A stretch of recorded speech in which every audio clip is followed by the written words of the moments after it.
My name is Philip Tan. I'm a prosthodontist here in Melbourne.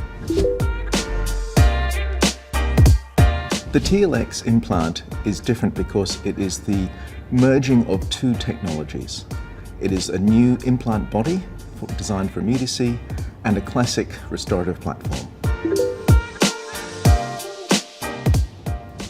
From a restorative perspective, the TLX implant retains the classic transmucosal component, which makes it familiar to a lot of prosthodontists and other restorative dentists.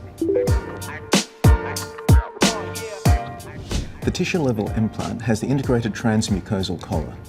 This moves the bacterial gap away from the bone, which is important in patients who are susceptible to bone loss.